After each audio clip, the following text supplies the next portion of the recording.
you how to solve polynomial inequalities, and there are two major ways to do that. The first is through sign charts, and the second method is through graphing. I'm going to show you how to solve these with sign charts right now, and have a link to a video in the description on how to solve them by graphing. We also need to know what polynomial inequalities are, and so a polynomial inequality is just a statement like we have here in part A, x to the fourth greater than x squared. I need to try to figure out what values of x make this a true statement, and that's what we're solving for. So unlike an equation where we have one or maybe two answers, here we're going to have an interval, which means we have an infinite number of solutions. Alright, so let me show you how to do this. Now with sign charts, there are several steps. The first is that we need to get 0 by itself. So here I have x to the fourth is greater than 0. My first step says I need to have a 0 in this thing, so I'm going to subtract the x squared over.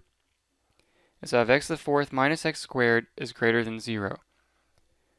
The second part of this is that I need to factor and solve for 0. So in other words, I need to factor and find my x-intercept. So here I'm going to factor x to the fourth minus x squared, and the first thing I should always try is greatest common factor, which I do have a greatest common factor of x squared here. So I end up with x squared minus 1, right? Because x squared times x squared is x to the fourth. X squared times negative 1 is negative x squared. And now I can also factor the x squared because I recognize that as the difference of two perfect squares. That factors as x plus 1 times x minus 1. And so there I have it completely factored. And my zeros here, if I was going to make a note, my zeros would be 0, negative 1, and 1. Okay, now the third part of this is actually have to do the sign chart. So let me show you how to do that. What you want to do is you want to have a number line, and you mark your intercepts, or the things that make this polynomial equal 0, on the number line. So I have negative 1, 0, and 1. The next thing you want to do is pick some test points so that I can plug it in this polynomial and just to test to see whether it's going to be positive or negative for those test points. So for example, I need to pick something smaller than negative 1. How about negative 50? Something between negative 1 and 0. How about negative 1/2? Something between 0 and 1, positive 1/2. And then something greater than 1, how about 100? Okay, now I need to test those into my polynomial, and the polynomial I'm referring to is this x to the fourth minus x squared, to see if I get positive or negative. And I can do that quickly with what we call a sign chart. So here I have negative 50, negative 1/2, positive 1/2, and 100. And I'm plugging those into, again, this x to the fourth minus x squared, but I'm going to plug it into the factored form because it's going to make my work a lot easier. So that the factored form was x squared, x plus 1, x minus 1. And all I care about here is positive or negative, right? That's all I care about. So let me show you what I mean by that. If I plug negative 50 into x squared, negative 50 squared is going to be a positive value. So I'm just going to write a plus. I don't care what the value is. It's just positive. Negative 50 plus 1 is negative. So I'm going to write negative. And then negative 50 minus 1 is negative as well. So when I add these up, or actually I'm multiplying them across, a positive times a negative, the result is going to be a positive, right? Because the negatives cancel each other out. So what that means on my number line is that for any value less than negative 1, I get a positive value in my sign chart. I hit 0 at negative 1, and now let's see what happens between negative 1 and 0. So if I plug in negative 1/2, which is my test point, into x squared, I get a positive. Negative 1/2 plus 1 is also positive, and then negative half minus 1 is a negative. So now I have positive, positive, negative. The result would be a negative. So anything between negative 1 and 0 will result in a negative value in this polynomial. Now how did I know it's going to be negative? Because I had an odd number of negatives, right? Even number of negatives, they cancel each other out. So now we do 1/2, we do the same thing. 1/2 squared is positive. 1/2 plus 1 is positive. 1/2 minus 1 is a negative. The result is a negative. So anything between 0 and 1 becomes negative. Now when I plug in 100, 100 squared is positive, 100 plus 1 is positive, 100 minus 1 is positive. The result is positive. So anything past the 1 will result in a positive value in this polynomial. Okay, now let's go back and figure out what we were asking for. We're asking to see, so this is what we tested, and these are all equivalent, right? But I want to know when they're greater than 0. Greater than 0 translates to positive. So when does this result in positive values?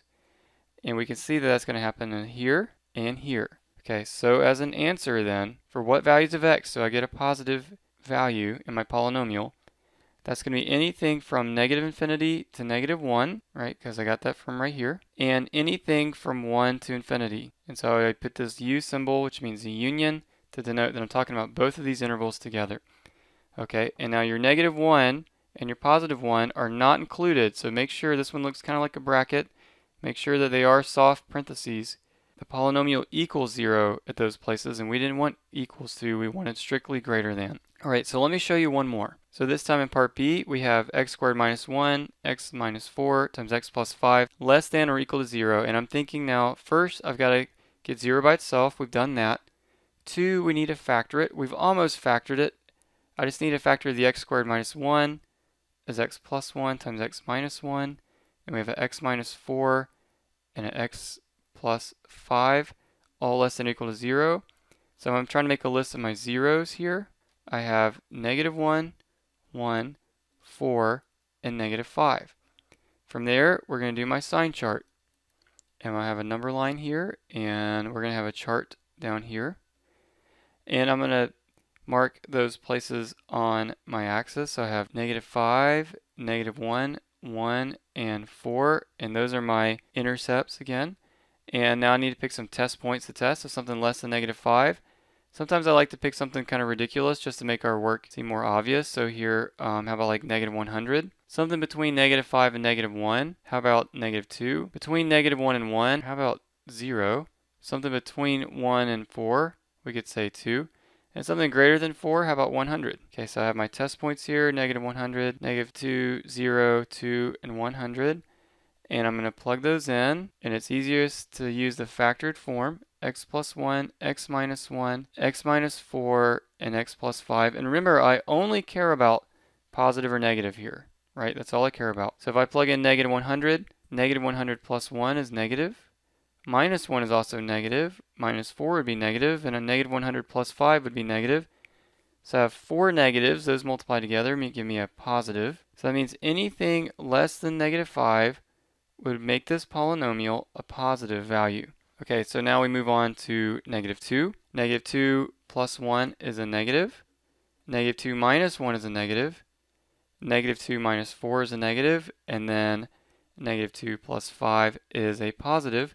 So this time we have 3 negatives, so an odd number of negatives results in a negative. That means anything between negative 5 and negative 1 makes this polynomial negative. Alright, we keep playing this game, so if I go with 0, 0 plus 1 is a positive, minus 1 is a negative, 0 minus 4 is negative, and 0 plus 5 is positive.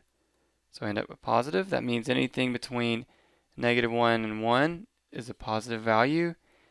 Okay, we got 2 more to do. If I plug in 2, 2 plus 1 is positive, 2 minus 1 is positive as well. 2 minus 4 is negative, and 2 plus 5 is positive. This time I have an odd number of negatives, so I get a negative value. So between negative 1 and 4 is negative. And then lastly, we look at 100. 100 plus 1 and minus 1 and minus 4 and plus 5. All those are going to be positive. So the result is positive. So this tells me how my polynomial acts across my number line. Okay? And we have to go back and remember, what were we asked for? We are trying to figure out when this polynomial is less than or equal to 0. Less than or equal to 0 translates to negative or 0. Where does that happen? Happens right here and right here, okay? And this time I want to include the zeros. Alright, so I have negative 5 to negative 1 and 1 to 4. Those are the places where it was negative, but this time I'm going to use a hard bracket to include my 0 points because it said less than or equal to. Less than or equal to means I need to include those endpoints, so I put hard brackets on that to mean that. And I hope that makes sense. Now let me point out one last thing from the previous example regarding the parentheses. Okay, so here we are at part A again, and I want to show you we didn't use a hard bracket. Why? Because it wasn't or equal to. If I had a or equal to there, I would have a hard bracket. But since I don't, I use soft parentheses. What about negative infinity and positive infinity? If this had been or equal to, do I give them hard brackets? The answer is no. You never do. And why? Because you can never obtain the value infinity in the hard bracket denotes that we could obtain that value and still have a true statement. We cannot obtain the infinities. They will always have parentheses. Okay, this is the sign chart method on how to solve polynomial inequalities. I hope it makes sense. This is a little bit involved, but you can follow the same process every time. If you have any questions on it, I'd be glad to help. And thank you for watching.